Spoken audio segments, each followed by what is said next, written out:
There is a conversation happening at kitchen tables all over the country this month, and it almost never sounds like a financial conversation. It sounds like a parent saying, "We will figure it out." Here is what the numbers say about that sentence. In a recent survey of parents, more than 6 in 10 said they are delaying retirement to pay for college. More than 4 in 10 said they will put the college money ahead of the retirement money. About 1 in 5 have already taken money out of their own retirement savings to do it. 30% borrowed against a retirement account or sold something. 26% stopped investing entirely. 19% took a second job. Now hold that next to one more finding from the same survey, because this is the one that made me want to make this video. More than a third of those parents said that if they could talk to a parent whose child was just starting college, they would tell them not to sacrifice their retirement to pay for it. That is not advice from somebody who never made the sacrifice. That is advice from the people who did. So today I am not going to tell you which account to use, and I am not going to tell you what your family should do. I am going to do the thing this channel exists to do. I will show you why this decision is almost never actually about money, give you one honest question to test where you really stand, and then give you 3 sentences you can say to your kid that do not turn a money answer into a love answer. I am Sam, and this is Wealth Mindset. One note on the numbers I just read. They come from a survey of 1,000 parents run by a bank, reported by several outlets. It is a good snapshot of how parents are behaving. It is not a national census, and it is not a prediction about your family. Let us start with the part nobody says out loud. If this were a math problem, it would already be solved. The math is not complicated, and most parents already know it. A student can borrow for school. Nobody lends money for retirement. There is no institution anywhere that will hand a 74-year-old a loan to cover the next 20 years of their life. Every parent who has thought about this for 10 minutes knows that. And yet more than 4 in 10 still put the college money first. That tells you something important. When people keep choosing against arithmetic they already understand, the decision is not being made in the part of the brain that does arithmetic, it is being made somewhere else. So let me name what is actually on the table. For a lot of parents, paying for college is not a transaction, it is a verdict. It is the moment where you find out what kind of parent you turned out to be. You have spent 18 years being the person who handles things, and now here is one final bill that decides whether you were good at it. And the market knows this, by the way. Look at how college is sold to families. Almost none of the marketing is about the arithmetic of the degree. It is about pride. It is a photograph of a parent hugging a kid in a cap and gown. That image is doing a job. Now, I want to be careful here because I am not saying paying for your child's education is foolish. It is one of the most generous things a person can do, and for plenty of families it is entirely affordable and entirely right. What I am saying is that when the money is not there, the reason people reach into the retirement account anyway is rarely that they miscalculated.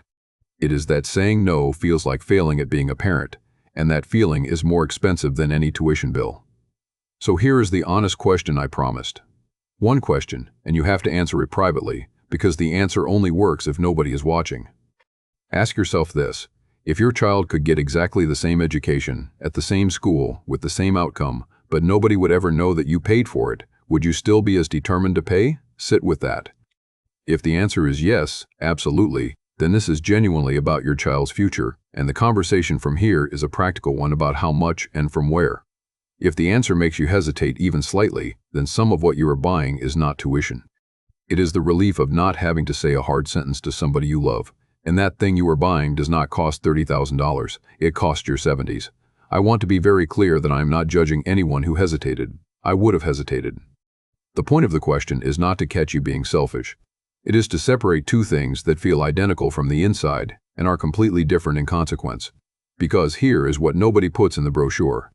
The bill for that decision does not arrive when your child graduates. It arrives 15 or 20 years later, and it does not arrive to you. It arrives to them. Picture the household in 20 years. The parent is in their late 70s, the retirement account came up short, and the adult child is in their 40s with children of their own and a mortgage and their own retirement to fund. Now the money conversation happens again, only this time it runs the other direction, and it does not feel generous to anybody. It feels like a weight nobody wanted and nobody chose. The parent who protected their retirement did not choose their comfort over their child. They just paid the bill in the right order. That is the reframe I want you to hold. This is not you versus your kid. It is which decade the family carries the cost in, and who is carrying it when it lands. Before the sentences, I want to name 3 ways the number quietly grows past what anybody agreed to, because in my experience, the damage is almost never done by the original decision. It is done by the drift after it. The first is the dream school premium. 2 schools, similar programs, similar outcomes, and a very different price. What the higher number often buys is not a better education. It is a name that means something at a dinner table.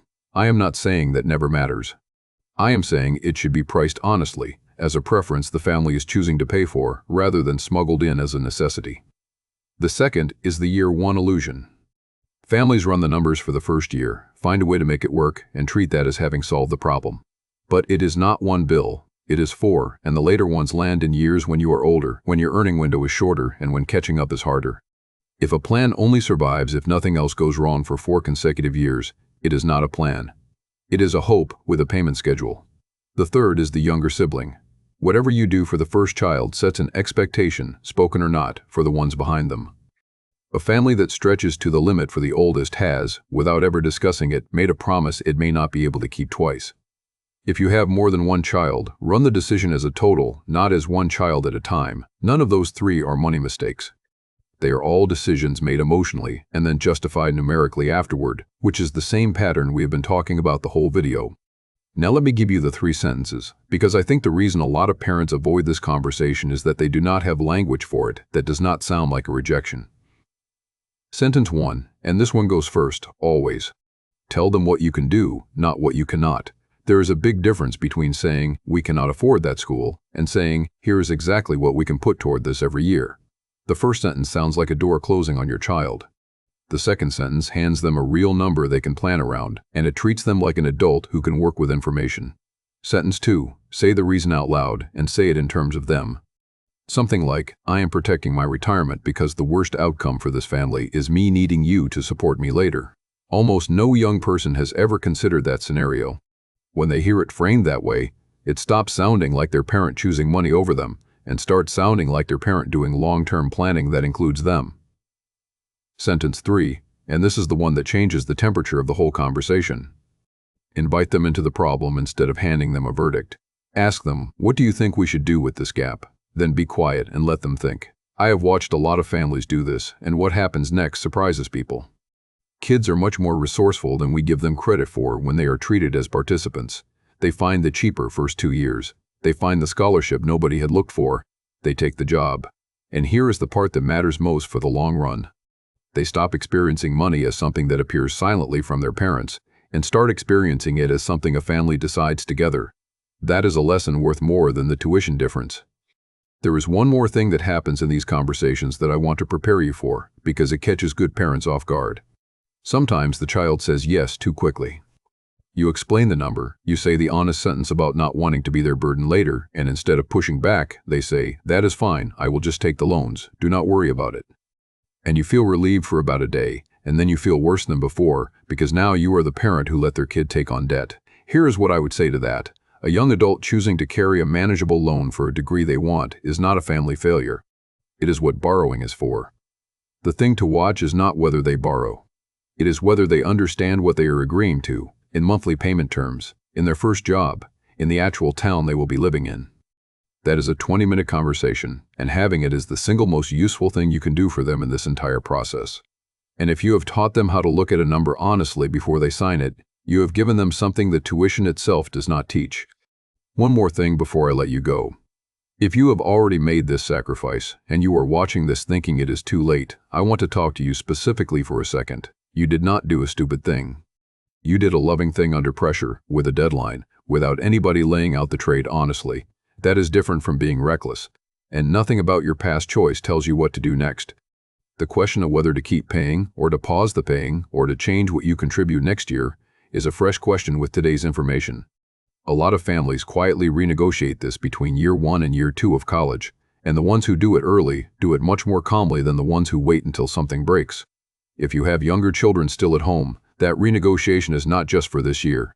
It sets the pattern. So, to bring it back around, more than a third of the parents who made this sacrifice would tell you not to, not because they do not love their kids, because they can see from the other side of it that the sacrifice bought something different from what they thought they were buying. Ask yourself the question in private. Say the 3 sentences out loud to your child. And let the answer come from a family that is talking instead of a parent who is silently absorbing. I am not a licensed advisor, and this is general education about how money and families behave, not advice about your situation. The right answer depends on numbers I cannot see. I am Sam. This is Wealth Mindset, and I will see you in the next one.